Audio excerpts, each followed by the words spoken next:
नमस्कार, मैं श्वेता रंजन स्वागत करती हूं आप सभी का हमारे विशेष पॉडकास्ट में। आज हम चर्चा करेंगे हरिशयनी एकादशी पर, एक महत्वपूर्ण तिथि जो हिंदू धर्म में बेहद पुण्यकारी मानी जाती है। हरिशयनी एकादशी का महत्व क्या है, इससे जुड़ी कथा, इससे जुड़े व्रत, उपवास के नियम, इन सब पर बातचीत होगी। हमारे साथ हैं पंडित ब्रजेश मिश्रा जी। पंडित जी, आपका स्वागत है। जय श्री राम, जय हनुमान। तो पंडित जी, हरिशयनी एकादशी तिथि का महत्व क्या है? जो लोग इससे जुड़ी मान्यताएं रखते हैं कि ये एक पुण्यकारी दिन है, क्या खास है? देखिए, सबसे पहले मैं बताया कि जैसे कि आपके हमारे 24 हमारे एकादशी है। अब इसी में क्या है, हरिशयनी एकादशी चतुष्मास माने 4 महीने के लिए श्री नारायण हरि भगवान। आप जैसे केदारनाथ देख सकते हैं, बद्रीनाथ आजकल सभी भक्तों का तांता लगा हुआ, क्योंकि इसे कपाट जो है उसी पीरियड में खुलता है। जैसे अक्षय तृतीया से लेकर के देव उठनी एकादशी तक वहाँ का कपाट खुला रहता है और सभी भक्त लोग जा कर के आस्था के साथ जाते हैं, वहाँ पर अपना दर्शन करने के लिए जाते हैं। सोचते हैं चलो इसी बार बद्री विशाल का वहाँ दर्शन कर लेते हैं। तो भगवान शयन मुद्रा में जाते हैं, हरिशयनी माने भगवान स्वयं सोने जाते हैं। हरिशयन भगवान वहाँ अपना जो है शयन के मुद्रा में जाते हैं 4 महीना के लिए। उस पीरियड में क्या, जैसे मैंने आपको बताया कि 24 एकादशी है। एकादशी में 24 में सबसे बड़ा बहुत महत्वपूर्ण है जो हरिशयन एकादशी।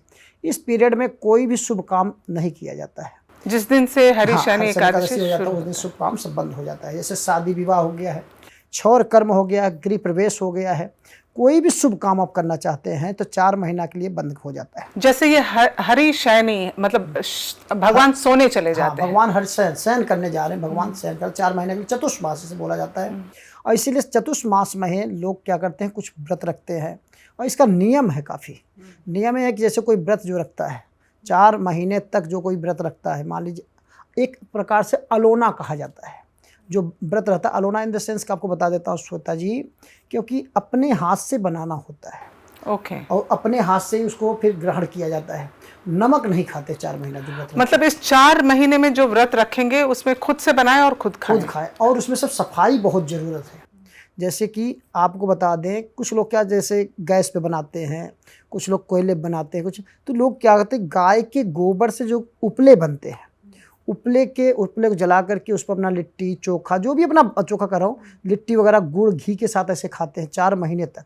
और 4 महीने तक जैसे प्रभु शयन में रहते हैं, वो शयन मुद्रा में, तो वो जो भक्त होते हैं वो भी 4 महीने तक कुछ खाते पीते हैं, सिर्फ एक टाइम भोजन करते हैं और नीचे ही सोते हैं। कोई उनके लिए बेड बिस्तर आदि नहीं लगा होता, वो भी नीचे शयन करते 4 महीने तक। वो भी भगत भी 4 महीने तक करते। हम व्रत के नियम पर आएंगे पंडित जी, लेकिन जैसे देवशयनी एकादशी, इसको अगर हम देखें तो उस दौरान क्या मान्यताएं हैं, क्या माना जाता है कि किन भगवानों को जिम्मेदारी, अगर भगवान सोने गए तो दुनिया कैसे चलती है? नहीं, शयन मुद्रा में जाते हैं भगवान जो है। देखिए, सबका अपना अपना बांट दिया जाता है। अब जैसे आपको बताना चाहता हूँ कि श्वेता जी, आपके माध्यम से और इस चैनल के आपके माध्यम से समस्त देशवासियों को बताना बहुत ज़रूरी भी है। आपने अच्छी बात पूछा, इसके लिए बताना चाहता हूँ कि जैसे कि अभी मान लीजिए भगवान आपकी इस बार जो है 2025 में 6 जुलाई को भगवान हरिशयनी एकादशी है। 6 जुलाई दिन भी आपका साथ 6 जुलाई को आपका दिन है रविवार। रविवार के दिन भगवान हरिशयन एकादशी है और 6 जुलाई 2025 को। अब 4 महीने तक, जब तक आपके इसी समय से शयन हो जाएंगे और उसके उदय क्या होंगे, जब कहते हैं आपके देव उठनी एकादशी, वो आपके 2 नवंबर को होगा। तो एक कुल मिला के 4 मास, उसे कहते हैं चतुष्मास, माने 4 महीना हो जाता है, उसे चतुष्मास कहते हैं। अब इसमें आपका कहना है कि किसको किसको जिम्मेदारी दे दिया जाता है जी, भगवान सो गए तो सृष्टि कैसे चलती है? इसीलिए बताया चतुष्मास 4 महीने का जिम्मेदारी सबको सौंपा गया है। अब भगवान जब शयन मुद्रा में कहते हैं सृष्टि कैसे चलेगा, संसार कैसे चलेगा, तो इसका रीजन क्या है। अब आप जैसे हो गया, अब इसी पीरियड में क्या है, आपका जुलाई सावन का महीना हो जाता है। भगवान स्वयं शिव जी को 1 महीना सौंप दिया जाता है कि लोग आस्था के साथ भगवान शंकर में लीन रहते हैं। कोई काल कलश ले जा रहा, कोई रुद्राभिषेक, शिवरात्रि भी सब कुछ। इस पीरियड में आपका 1 महीना जो है सावन का महीना भगवान शंकर को दे दिया जाता है। फिर सावन के बाद भादो का महीना आ जाता है, हिंदी महीने के हिसाब से भादो का महीना। तो भादो के महीने में 15 दिन जो है भगवान कृष्ण जन्माष्टमी हम लोग मनाते हैं। तो कहते हैं 15 दिन जो है भगवान कृष्ण वो देखते हैं पूरा मृत्यु लोक को। फिर उसके बाद गणपति बप्पा मौर्य आ जाते हैं 15 दिन में। तो सब देख लीजिए आप, साउथ के साइड मुंबई वगैरह में जितने हैं वो लोग गणपति जी को मनाते हैं। फिर गणपति जैसे समाप्त होते हैं 15, उसके पितृ लोग आ जाते हैं, सब श्राद्ध पक्ष आ जाता है। तो कहते हैं ना, मृत्यु लोक में पितरों को भी याद किया जाता है, उनको जिम्मेदारी दे दिया जाता है। पितृ लोग भी जो है इस मृत्यु लोक पर अपना आकर के धरातल मृत्यु लोक में आकर करके वो अपना देखते हैं। फिर उसके बाद जैसे वहाँ तो फिर नवरात्र 9 दिन फिर आप माता रानी की चर्चा हो जाता है मृत्यु लोक में, सब नवरात्र में बिजी हो जाते हैं, माँ का आराधना करते हैं। उसी तरीके जब नवरात्र खत्म होता है फिर लोग लग जाते हैं दीपावली में लग जाते हैं, तो लक्ष्मी जी को सौंप दिया जाता है। तो लक्ष्मी जी रहती हैं उस समय, दुनिया अपना पूरा लक्ष्मी सौंप देखती है उस कार्यभार को पूरा। फिर लक्ष्मी जी के बाद फिर स्वयं भगवान, हाँ, स्वयं देव उठनी एकादशी आ जाता है, भगवान स्वयं 4 महीना फिर स्वयं आ जाते हैं भगवान अपना हर्ष मुद्रा से उठ करके। फिर लोग जो है उस पीरियड में अपना सब गृह शादी, उसे तुलसी विवाह भी कहा जाता है। जिस दिन भगवान का तुलसी जी के साथ उस समय शालिक राम के विग्रह के साथ भी लोग जो है उनका विवाह करते हैं। उसी दिन से जो है विवाह आदि का प्रथा भी शुरू हो जाता है। 2 नवंबर 2025 से इस बार तुलसी विवाह और देव उठनी एकादशी उसे कहा जाता है। और सबसे पहला नंबर क्या, जो 24 एकादशी है, 24 एकादशी में बहुत मायने रखता है। हर शयनी एकादशी और देव उठनी एकादशी, इसी तरह की कई एकादशी हैं। हर एकादशी का अपना अपना महत्व है, अपना अपना महात्म्य है।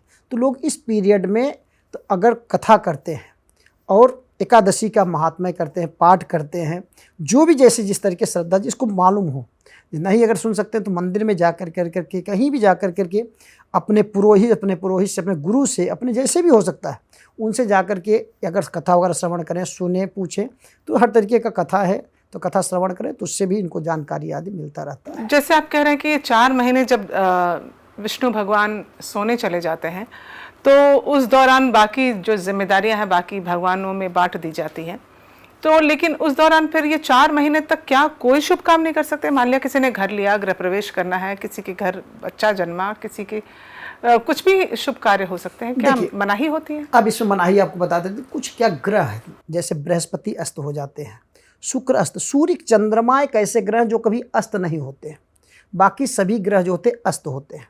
तो हमारे पंचांग के मुताबिक ट्रिपल शुद्धि देखा जाता है कि पंचांग में कौन सा ग्रह नक्षत्र उसमें, और उसमें कहते हैं लोग कि भगवान स्वयं या शयन मुद्रा में है, तो इसमें हम कोई शुभ काम करना चाहिए। एक अंदर से स्वयं सबको थ्रॉट होता है, फीलिंग होता है यार भगवान हमारे स्वयं अभी शयन है, तो हम कैसे कोई शुभ काम कर दें। अगर मान लीजिए अगर आप सो रहे हो, आपके सामने अगर शंख कोई बजाए, घड़ियाल कोई बजाए, आपको कैसा लगेगा? कैसा लगे, फीलिंग होगा ना आपको। एक तो भगवान हमारे नारायण सो रहे हैं, हम खुशी मना रहे हैं, तो उसमें उनको सिर्फ अरदास करें, उनको ध्यान मुद्रा में, जो भक्त हों भगवान का ध्यान करें, सिर्फ नारायण भगवान का ध्यान करें। वो ध्यान से ही, जैसे कहा गुरु ब्रह्मा गुरु विष्णु गुरु देवो महेश्वर गुरु साक्षात परम ब्रह्मा तस्मै श्री गुरुवे नमः, माने गुरु हैं, ज्ञान जो आपको दे, तो नारायण भगवान गुरु, आप जो आपको विद्या बुद्धि दे, माँ बाप आपके गुरु हैं, तो इसी तरीके अपना गुरु बनाया जाता है। तो भगवान नारायण गुरु हैं, ज्ञान के भंडार हैं। तो भंडार में आपको अगर आप लेना है तो उस पर चक्षु है, आप देख रहे हैं कोई चीज़, तो चक्षु से आप देख रहे थे। इस तरीके भगवान को अगर आप निहारिए, जानिए, एक जानना होता है, एक मानना होता है। अब जब जानोगे भगवान के बारे में तो आप उससे स्वयं लीन हो जाओगे। जब लीन हो जाओगे उसमें तो आपको अंदर से फीलिंग होगा, थॉट होगा कि हमारे अंदर वाकई कंपन इंसान के अंदर होते हैं। कभी कभी देखते हैं इंसान के रोमे जो होता है खड़े हो जाते हैं। तो इस तरीके भगवान को अगर आप अंदर से जब जानोगे, मानोगे वाकई भगवान की क्या स्थिति, क्या है, क्या चीज़ है दुनिया में, ये दुनिया ऐसे नहीं चल रहा है। यहाँ रोज यज्ञ अनुष्ठान बड़े बड़े तपस्वी लोग आज भी कर रहे हैं इस धरातल पर, तभी दुनिया चल रहा है। और माँ गंगा की गोद में इस तरीके के लोग स्नान कर रहे हैं। अभी जैसे आप देखिए प्रयागराज में जाकर के एक 45 दिन के अंदर 66 करोड़ लोगों का स्नान करना छोटी मोटी बात नहीं है, तो बहुत बड़ी बात है, भगवान की कृपा है। तो कहा गया जब भगवान कृपा हो तभी सब हो सकता है। तो भगवान उस दिन 4 महीना चतुर्मास रहता है, भगवान शयन मुद्रा में रहते हैं। तो इस पीरियड में भगवान के आशीर्वाद से इंसान को उनका नमन करे, प्रार्थना पूर्वक करे। हम तो ये समझते हैं 4 महीना तक कोई शुभ काम नहीं करना चाहिए इस पीरियड में। जैसे हरिशयनी एकादशी हो जाता है, विवाह, शादी, यज्ञ अनुष्ठान, मुंडन, संस्कार जो तो सब इस पीरियड में नहीं किया जाता। जैसे शादी का रोका वोका होता है, सब नहीं करना चाहिए। और जो नहीं मानते, जो करते हैं, उसका आप प्रत्यक्ष किम प्रमाणम, अब देख रहे हैं दुनिया में क्या क्या चल रहा है उसके लिए। कहीं कभी कोर्ट कचहरी, कभी किसी चक्कर, कभी जब नहीं मानेगा तो इंसान करता है तो उसका अपना भुगतता भी। इसलिए ज़रूर मैं यही सलाह दे सकता हूँ आपके माध्यम से, आपके चैनल के माध्यम से, कि इंसान को मानना चाहिए। तो जैसे इस दौरान बहुत सारे लोग ऐसे होते हैं पंडित जी जो कि भगवान की उपासना करना तो चाहते हैं लेकिन कहते हैं वक्त नहीं होता, तो कुछ ऐसे मंत्र या जाप जो आप सुझाएंगे जो कोई कहीं भी बैठा पढ़ सकता है, भगवान का नाम देखिए ले सबसे सकता है? पहला नंबर जैसे मैंने बताया चतुष्मास, भगवान सावन का महीना, स्वयं रुद्र भगवान विष्णु, भगवान स्वयं हमारे शंकर जी सावन का महीना शंकर जी लेके आए, तो उनको आप करिए नमामि शमी साम निर्माण रूपम।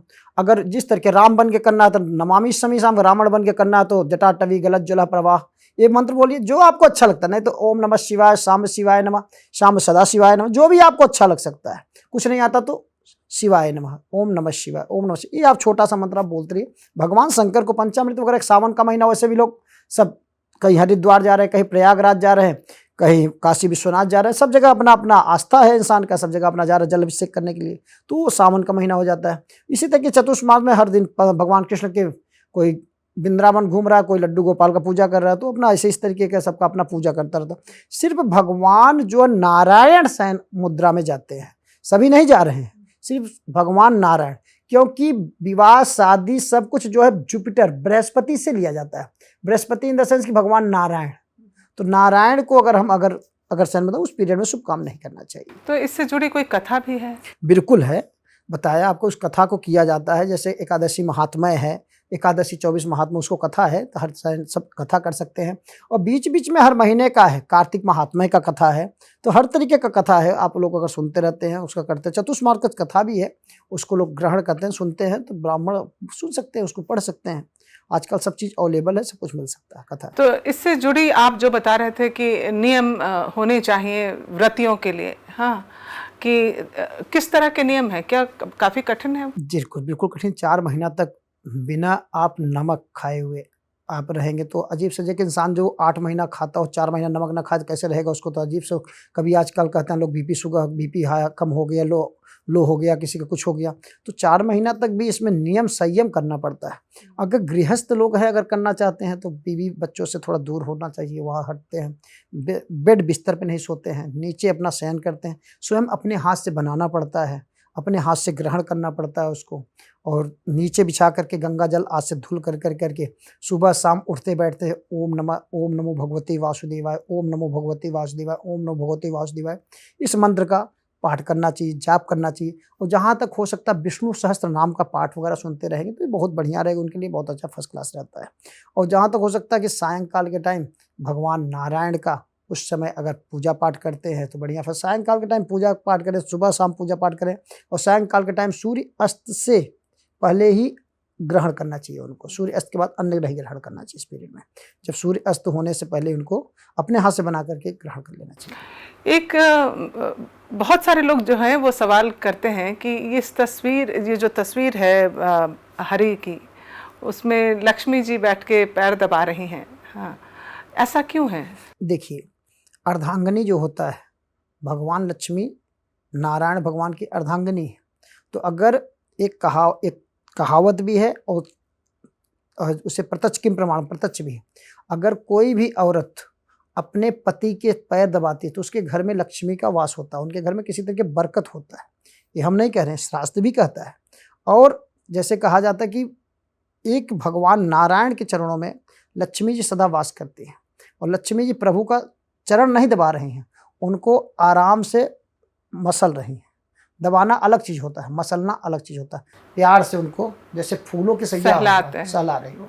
और भगवान नारायण को कोई तो हाथ चुप तो नहीं रहा है, बड़ा कोमल है भगवान जो है। अगर आप देखेंगे चाहे बड़े कोमल है, और कोमल चीज़ को अगर आप देखेंगे तो भगवान का सैया भी देख लीजिए ना, किस चीज़ का है, आप उस पर गौर करिए।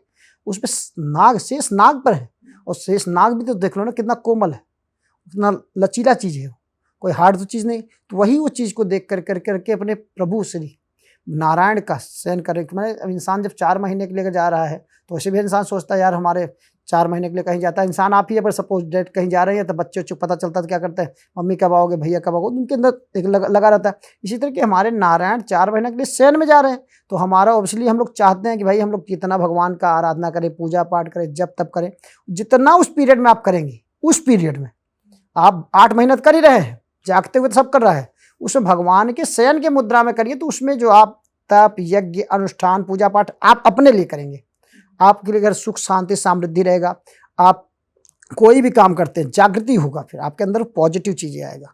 कहते हैं ना, आपको तो देख रहे हैं, अब मैं आपके सामने बता रहा हूँ, चल ठीक है, आपकी पीठ पीछे अगर इंसान कितना बड़ाई करता है वो बहुत बड़ा लॉजिक होता है। तो भगवान के शयन के समय आप वो भगवान के समय के समय करिए, उस समय भगवान आपको 4 गुना आपको शक्ति प्रदान है, एनर्जी आपको पॉजिटिव आएगा, नेगेटिव चीज़ें खत्म होगा आपके अंदर से, ये सारी चीज़ें। लेकिन आजकल हम बहुत ऐसे वीडियोस देख रहे हैं जिसमें ये कहा जा रहा है कि अर्धांगिनी के पैर दबाइए तो घर में लक्ष्मी आती है। देखिए, आजकल संस्कार विहीन लोग हो रहे हैं, कहना नहीं चाहिए आपके माध्यम से। देश काल परिस्थिति के इंसान को चलना चाहिए। श्वेता जी, आज का समय विपरीत होता जा रहा है और लोगों के अंदर थॉट नेगेटिव ज़्यादा आ रहा है। तो एक कहावत कहना बुरा न मत मानिए, हम आपके चैनल के माध्यम से भी कहना चाहते हैं, आजकल हमारी माताएं बहनें भी कुछ रास्ताएं भटक गए हैं। तो ठीक है, सब कमा रहे हैं, सब खा रहे हैं, ठीक है, कमाइए खाइए, अच्छी बात है। आजकल पहले तो चलिए माताएं बहनें नहीं कमाती थी, आजकल अच्छी बात है, दर्जा बढ़िया है, फर्स्ट क्लास, दोनों लोग कमाइए, दोनों लोग खाइए, ग्रोथ करिए, विकास करिए, लेकिन संस्कार विहीन मत होइए। एक कहावत है, पति बिन सूनी मांग है, पुत्र बिना घर सून, दोनों मुक्ति के मार्ग हैं, दोनों बिना दुख दून। कि इंसान के जीवन में पति भी उतना है और पुत्र भी है। अगर जिसके पति न हो उसको दुख तो है ही, और उसके पुत्र भी ना हो, दुख जो है उसका दूना हो जाता है। तो इसलिए दोनों जरूरत है उसके लिए, माने कोई बच्चा भी घर में होना चाहिए, पति भी होना चाहिए, दोनों में आपस में देखिए प्यार भी होना चाहिए, थोड़ा बहुत खटपट। अब औरत को अगर पति अगर पैर दबाता है तो कोई खराब नहीं, मैं यहाँ ये नहीं कह रहा हूँ कि आपके माध्यम के द्वारा कि बहुत गलत है बहुत, लेकिन ठीक है, एक चीज़ का मर्यादा हर एक चीज़ से होता है। आप पर्दे के पीछे कुछ करिए, पर्दे के सामने कुछ करिए, वो अलग चीज़ होता है करने के। देखिए, अगर पत्नी है, दुख तकलीफ में अगर पति उसका साथ नहीं देगा तो कौन देगा, ये बात बहुत बड़ी बात है। तो साथ देना चाहिए, अगर मान लीजिए उसको कुछ हो गया तो उसको वहाँ साथ देना कोई गलत नहीं है। लेकिन अगर उसको गलत वे में आप लेते हैं तो वहाँ पर गलत चले जाएंगे आप। तो देखिए, क्योंकि पति भी भगवान नारायण है, अगर उसकी पत्नी अगर देखा जाए भी लक्ष्मी है, अगर लक्ष्मी, अब जब विवाह संस्कार होता है तो उसमें लक्ष्मी और नारायण ही मान करके वहाँ पर वर और कन्या का शादी होता है, क्योंकि वहाँ पर नाम से नहीं होता है, वहाँ पर जैसे कहते हैं घर में लक्ष्मी आई है, लक्ष्मी आई। तो इसी तरीके जब शादी होता है तो वर को देखिए मौली जो बांधा जाता है वो भी होता है, और उसका लड़का वर को भगवान विष्णु मान करके और लड़की को जो है कन्या लक्ष्मी मान करके वहाँ पर यज्ञ मंडप में शोभा बढ़ाया जाता है, पूजन होता है, वेद पाठी ब्राह्मण मंत्रोच्चारण करते हैं, सभी देवताओं का आवाहन होता है वहाँ पर। स्वयं लास्ट में जब भगवान नारायण और लक्ष्मी स्वयं आते हैं वर और कन्या को आशीर्वाद देने के लिए, तो भगवान नारायण अपना जो मौर है वो दे देते हैं, और मौरी जो होता बांधती है कन्या वो लक्ष्मी जी देती है वहाँ पर यज्ञ मंडप के अंदर, क्योंकि ओम इंद्रो ज्येष्ठा नाम श्यामाधिपते। माने इस तरीके ब्राह्मण लोग जब दोनों तरफ को उच्चारण करते हैं, यज्ञ मंडप में धुआं जो उठता है उससे भगवान नारायण का स्वयं सिंहासन हिलने लगता है। भगवान कहते हैं ऐसे कौन सा तपस्वी है जो कि मृत्यु लोक के अंदर हमारा सिंहासन हिला रहा है। तो भगवान स्वयं भेजते हैं सबको, अपने दूत को भेजते हैं, अपने गढ़ को भेजते हैं, आते हैं सब यहाँ देखते हैं कि अरे बड़ा पुण्य का काम हो रहा है यहाँ पर, तो ये तो वर कन्या का शादी हो रहा है, तो यही रुक जाते हैं। यज्ञ मंडप में गणेश जी को भेजा जाता है, गणेश जी के याद हमारे नाम की आहुति हो रही है, हमारे नाम को तो हम कैसे किसी को डिस्टर्ब करें, क्यों विध्वस्त करें। तो इस तरह के गणेश जी रुक जाते हैं, हनुमान जी को भेजा जाता है, सभी को भेजा जाता है। हनुमान जी आते हैं, जो बांस लगाते हैं वहाँ हनुमान जी रुक जाते हैं। तो इससे सभी देवी देवता यहाँ पर आकर के रुक जाते हैं। लास्ट में जब भगवान देखते हैं तो क्या हो गया कि सिंहासन अभी हिल ही रहा है, कोई आने को तैयार नहीं है, तो वहाँ पर भगवान नारायण और लक्ष्मी स्वयं यज्ञ मंडप में आते हैं, वो आकर करके वर और कन्या को आशीर्वाद देते हैं। तो बड़ा पुण्य काम है। तो शादी होना भी, शादी कराना भी बहुत बड़ा पुण्य का काम है, कोई खराब नहीं है। तो इसलिए चतुर्मास में शादी आदि पुण्य आदि कर्म जो है नहीं किया जाता है। नहीं तो इसीलिए भगवान कहते हैं ना, करने की तो शादी कर सकते हैं, लेकिन शादी चले कि भगवान नारायण जब देखेंगे तभी तो ना, क्योंकि वर कन्या को आशीर्वाद स्वयं देने आते हैं भगवान नारायण लक्ष्मी जी के साथ में। हाँ, तो वो नहीं आ पाएंगे, हाँ, वो तो शयन में है, इसे शयन मुद्रा में, इसलिए शादी विवाह आदि का शुभ कार्य जो है नहीं किया जाता है। एक जो दुख है लोगों के जीवन में, चाहे कितना भी हो जाए, अपार धन दौलत भी हो जाए, तो भी पैसे की कमी, पैसा हर किसी को चाहिए। हाँ, तो लक्ष्मी जी को प्रसन्न करने का क्या उपाय है पंडित जी? देखिए, लक्ष्मी, हम देखिए लक्ष्मी सर्वत्र विजेते हैं, लक्ष्मी सब जगह है। लक्ष्मी आप सब कुछ, भगवान सबसे पहला मैं कहता हूँ पहला सुख है निर्मल काया। आपका शरीर अगर साथ दे रहा तो लक्ष्मी आपके साथ बहुत आ जाएंगी। आपका शरीर ही साथ नहीं दे रहा श्वेता जी, तो आप लक्ष्मी लेके करेंगे क्या? पहला नंबर इस पे आइए। तो हम तो कहते हैं भगवान नारायण का सबसे पहला नंबर कहते प्रभु आप हमें स्वस्थ रखिए।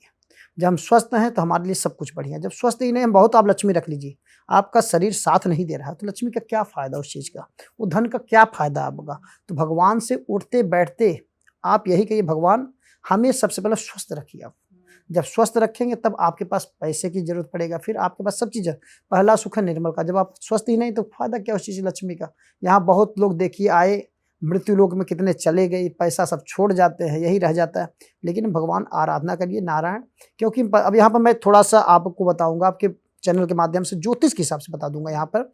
क्योंकि जन्म पत्री में जब बृहस्पति अगर किसी भी जातक या जातिका का नीच का होता है, अगर लड़के के पत्री में शुक्र नीच का हो और उस पर किसी ग्रह का पीड़ा हो, अगर दृष्टि हो अशुभ भाव को, तो वहां पर उसकी लाइफ में थोड़ा उथल पुथल रहता है। अगर किसी के पत्री में मान लीजिए लग्न माने होता है पहला भाव, लग्नेश, अगर मान लीजिए लगन में बैठा तो उसको बहुत अच्छा देके जाएगा, बढ़िया फर्स्ट क्लास रहेगा। अगर अशुभ भाव में बैठा, जैसे 3, 6, 8, 12 भाव में बृहस्पति बैठा हो और उसी भाव में नीच का हो, तो उसको बड़ी बीमारी भी दे देता है, असाध्य बीमारी दे देता है, अल्प आयु में निकल जाता है बंदा। तो इसलिए उसको हम लोग पहले बता देते हैं कि भाई उसको जितना हो सकता है भगवान नारायण का पूजन करिए। वीरवार दिन साबुन तेल मत लगाइए, हल्दी का थोड़ा तिलक लगाइए, केसर का मस्तक पे नाभि नमः ओम नमो भगवते वासुदेव उच्चारण करिए भाग। और जहाँ तक हो सकता है कि आप विष्णु आदित्य हृदय और विष्णु सहस्त्र नाम का पाठ करिए, ताकि आपके अंदर तेज बने, ज्ञान बने, तो भी बढ़िया रहे, स्वस्थ रहिए आप। कि पहले इसलिए हम स्वस्थ के लिए कामना करते हैं कि इंसान स्वस्थ रहे। जब स्वस्थ रहेगा तो उसके जीवन में सब कुछ, लक्ष्मी भी आएंगी, सब कुछ है। अब रहा लक्ष्मी प्रकट कैसे हो, हर इंसान दौड़ रहा है, भाग रहा है, जीवन में लक्ष्मी के पीछे भाग रहा है, सब कुछ भूल जा रहा है। इसीलिए गृहस्थी अपना भूल जा रहा है कि हम कहाँ जा रहे हैं, कहाँ कर रहे हैं, अपने इन द सेंस अपने औलादों को भूल जा रहा है कि हमारे बच्चे कहाँ जा रहे हैं। इसीलिए हमारा देश जो है ना, हम अब क्या है एडवांस हो जा रहे हैं। एडवांस इतना हो जा रहा है कि हम अपने संतान को भूल जा रहे हैं, अपने पति को ही भूल जा रहे हैं। और इसीलिए देखिए आप, हर घर की स्थिति बन जा रहा है कि पहले क्या कहते थे, प्रणाम करते थे, हम अपने बच्चों को संस्कार विहीन बना दे रहे हैं कुल मिलाकर के। जब हमारे अंदर सनातन से या तो हमारे अंदर जागृति नहीं होगा, पूजा पाठ नहीं कराएंगे, उनको अच्छी चीज़ें बताएंगे नहीं तो क्या समझेंगे। पहले कहते सब उठते ही माँ बाप का पैर, अपने पिता माँ का पैर छूते थे, माँ बाप आशीर्वाद देते थे। अब क्या है, बाय हाय, तो किसी को कहते हैं ना हाय लग गया। तो हाय शब्द जो है इसे हम गलत सिखा रहे हैं ना, गलत कल्चर में जा रहे हैं। हाय शब्द हटाना चाहिए। हाय वगैरह क्या कहते हैं भैया, किसी घर में लगता है हाय लग गया क्या, पहले किसी का नज़र लग गया, इसके घर में इतना बढ़िया बढ़िया खिल फिल रहा था, इतना बढ़िया आगे बढ़ रहे थे, इनको लगता है हाय लग गया है, ऐसा चीज़ था। अब हाय वगैरह, अब क्या कहते हैं कि हाय बाय, तो हाय बाय नहीं, सबसे राम राम प्रणाम, ऐसी चीज़ें जो है हमारे अंदर मानसिकता खत्म हो रहा, विहीन हो। हम अपने संतान को सिखा नहीं पा रहे, पता नहीं किसी क्यों। जैसे लक्ष्मी, आप बता ना, लक्ष्मी के लिए हम भाग रहे हैं, सिर्फ भाग ही रहे हैं लक्ष्मी के लिए। लक्ष्मी कहती है जितना तुम हमारे पीछे भागते रहोगे मैं उतना तुमसे दूर होती रहूँगी। तो कहती है हमारे पीछे मत भागो। नारायण भगवान नहीं भागते हैं उनके पीछे, तो लक्ष्मी स्वयं उनके पैरों पर लगी रहती हैं। तो इसलिए लक्ष्मी के पीछे भागो मत। लक्ष्मी तो आप कर्म प्रधान, कर्म आप करिए, लक्ष्मी तो आपके घर पर स्वयं आती रहेंगी, उसमें कोई दिक्कत नहीं। लक्ष्मी को प्रकट करना है, कैसे एकांत करना, कैसे संचित करना है। लक्ष्मी जी एक आपका कनक धारा का स्रोत है, कनक धारा का पाठ कर सकते हैं। श्री सुक्तम का पाठ करिए, उससे भी लक्ष्मी जी प्रसन्न रहेंगी। कुल मिलाकर के लक्ष्मी का रुकना बहुत बड़ी बात है कि लक्ष्मी रुके कैसे आपके पास। जैसे कनक धारा श्री सुक्तम का पाठ करिए, और जहाँ तक हो सकता है कि लक्ष्मी जी को कमल का गट्टा, कमल गट्टे का माला होता है, कमल का फूल होता है, अर्पण करिए, और जरूर लक्ष्मी जी आपकी प्रसन्न रहेंगी और बढ़िया रहेगा, फर्स्ट क्लास। देवशयनी एकादशी के दौरान क्या पंडित जी, राशियों के हिसाब से भी कुछ तरीका होता है पूजा पाठ करने का? देखिए ऑलरेडी क्या राशि के हिसाब से अगर आप देखेंगे तो पूजा पाठ तो आप डेली करिए। ये नहीं कि आज हर शयनी एकादशी है तो आज पूजा नहीं करेंगे। तो आप डेली इंसान को उठ करके प्रातःकाल नहा धो करके, चाहे 1 मिनट चाहे 2 मिनट, नहीं से हनुमान चालीसा का पाठ जरूर करना चाहिए। बल, बुद्धि, विद्या सब कुछ देने वाले हैं। तो आप किस भाव से आप पूजा करें, मैंने भाव का भूखा होता है। भगवान जो होते हैं भाव की भूखे, आप भाव के साथ करिए तो देखिए उसका रिजल्ट बहुत अच्छा आपको मिलेगा। भगवान भाव के भूखे हैं। भगवान नहीं कहते कि हमारे साथ इतना वो कर दीजिए, ऐसा कर दो, बस भाव के साथ। आप आंख बंद मत करिए, आप कहीं भी जाइए आंख खोल करके आप उनको निहारिए, सिर्फ देखिए, और वो जो चीज़ निहारेंगे वो उनका जो छवि है, वो छवि को आप अपने अंदर ग्रहण कर लीजिए। जब आप पूजा करिए वो आपके अंदर अगर आ जाते हैं तो समझ लीजिए वही चीज़ आपका दर्शन करना वो आपके लिए सफल रहा। अब आप कहीं भी गए, उस उनकी छवि को आप देखते, इंसान क्या देखता है, जाता आंख बंद कर लेता। आंख नहीं बंद करना चाहिए। भगवान को नयनों में नयन जरूर मिलाओ वहाँ पर आप। उनके जब आपके आंख और उनकी आंख मिलेंगे आपस में, तो उनके अंदर आपके अंदर एक पॉजिटिव एनर्जी आएगा और उनके चित्र आपके अंदर आ बस जाएगा, बस जाएगा। जब बस जाएगा, जब आप कहीं भी मंदिर में पूजन करें या किसी भी जगह आप घर में पूजन करें, तो आप जब पूजन करते हो वो आपके अंदर ऐसे लगे कि हम उन्हीं का पूजन कर रहे हैं। जब ऐसे करेंगे तो आपके अंदर पॉजिटिव चीज़ें आएगा, वो भगवान स्वयं आ जाएंगे, प्रत्यक्ष किम प्रमाणम, वो आपको अंदर स्वयं दर्शन दे रहे हैं। फिर जब वो दर्शन आप जब पा रहे हैं तो बहुत अच्छा रहेगा, वो पॉजिटिव चीज़ रहेगा, आपको निकलेगा नहीं। तो इसलिए कहीं भी जाइए तीर्थ स्थान पे तो उनको सिर्फ निहारिए, उनसे नयन से नयन मिलाइए उनका। जब आपसे उनका नयन मिलेगा तो ऑटोमेटिक बढ़िया तरक्की रहेगा, फर्स्ट क्लास रहेगा, कोई से पीछे नहीं रहेगा। बहुत बहुत शुक्रिया आपका पंडित जी हमसे बातचीत जय करने श्री के राम, लिए। जय जय श्री हनुमान जी राम। महाराज।